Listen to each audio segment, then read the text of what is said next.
Hey guys, this is Brian with Music Lessons Riverside doing another quick lesson. This lesson is going to be about how to approach a 2-5-1 chord change. Okay, this is a figure you always hear about, the 2-5-1, the 2-5-1. You got to practice your 2-5s. Yes, you do, because in a jazz song you will see just endless streams of 2-5s that are implying modulations to other keys. Okay, in most jazz tunes, you can't get away with just playing in one key. It's constantly modulating, and you may be in a different key every measure, every couple measures. Okay, so your 2-5 figure.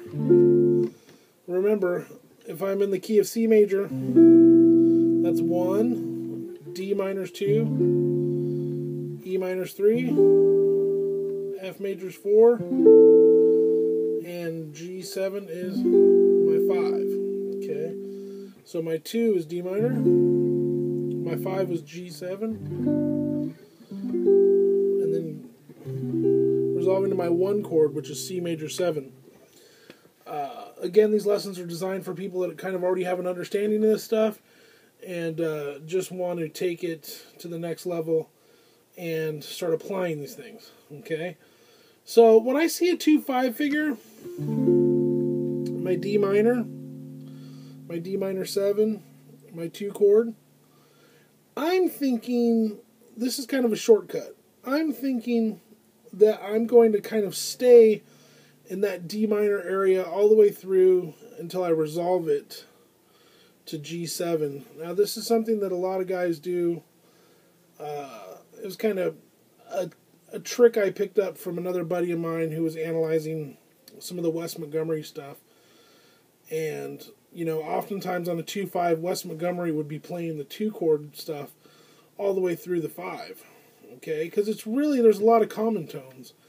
If I got D, F, A, and C in my D minor, my G7 is G, B, D, and F. So my D and F are common tones. My D, F, A, C. C becomes like a suspended kind of a sound, right? Over the G7. If I'm playing my A, that becomes like a 9 for my G7. So this is a really cool shortcut. If you think, so straight through the 2-5, I can just play a D minor arpeggio kind of stuff.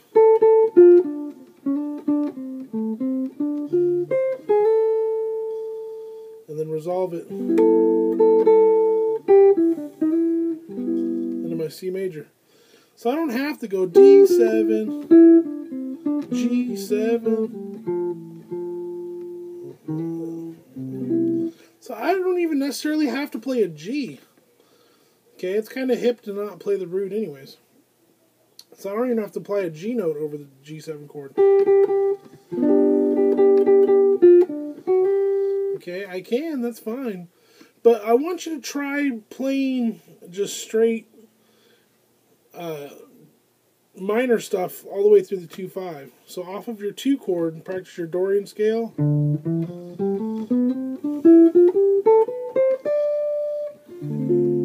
Straight through the G7. Okay? So D minor. Because it's related anyways. A D Dorian is actually the same as a G mixed Lydian. So, you know, why jump into a mixed Lydian position if I don't have to? But, most of all, I want you to try using D minor 7 arpeggios over the G7. Okay? So let me set up my loop again here. And we can go ahead and give a quick listen to what that sounds like. So I got my D minor, G7,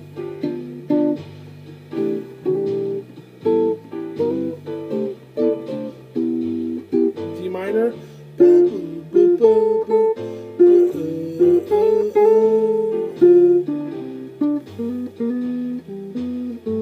now we'll resolve to something to C major, D minor arpeggio.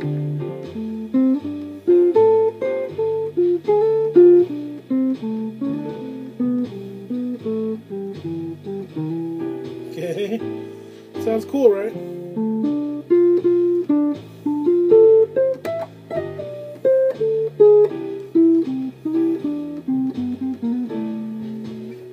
Straight D minor.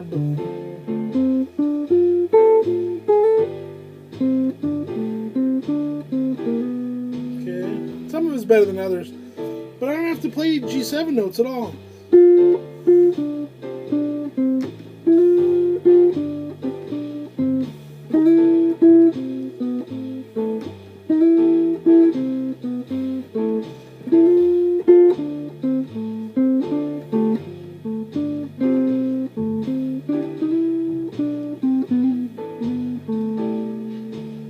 Okay, so that's your super shortcut to 2-5-1s. Is when you see that 2 chord, you can just hang on that 2 chord, but then you want to resolve to your 1, obviously. But you know, you don't have to worry about, you know, jumping to your 5 chord stuff. Okay, and that's just bone simple straight. I'm not doing any alterations where I'm doing, you know, D minor, D flat 7. I'm not doing any flat 5 substitutions or tritone substitutions. And I'm not implying any altered. You know, that's when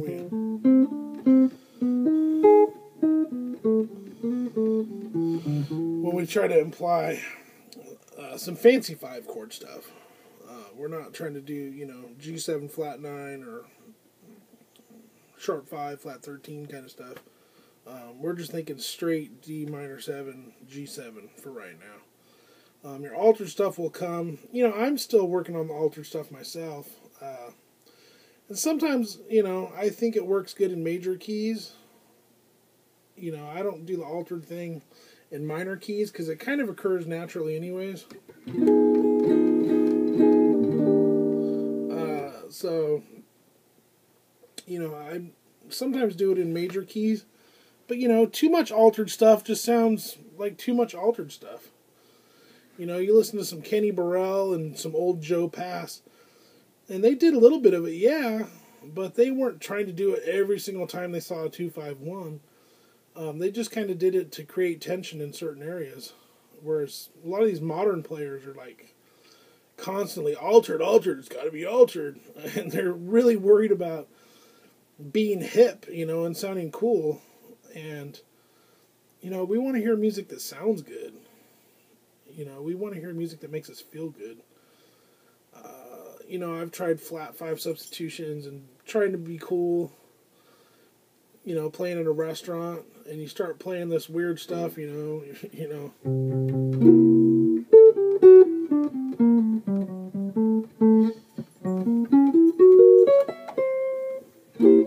And people are like, oh, I think it's about time for us to go, you know. You start doing that stuff, and you start trying to play out all the time. People don't want to listen to it.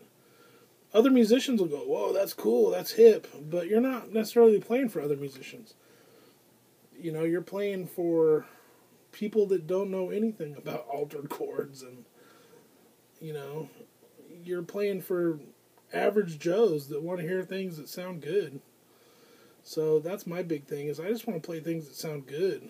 I don't want to sound like I'm making mistakes.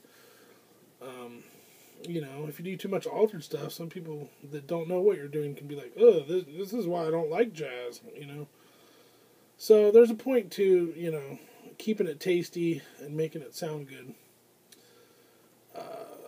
Because you're playing for an audience. You're not playing for just yourself or other musicians that you're trying to impress, okay? But, you know, most of all, just to kind of recap, you want to kind of You know, think of these 2/5 figures and stay on your 2-chord stuff. I can play Dorian straight through that. And then resolve to a note in my 1 chord. You know, you could work your 2 chord, your minor 7 arpeggio.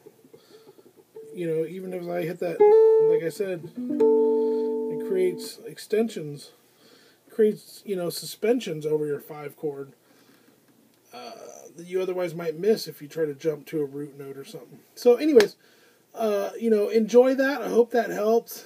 And in a 2-5-1, stick with the 2 chord and see what happens. Sometimes it sounds really, really good. All right, guys. If you need anything, just leave me a comment or shoot me an email, musiclessonsriverside@gmail.com, and I will get back to you. Thanks.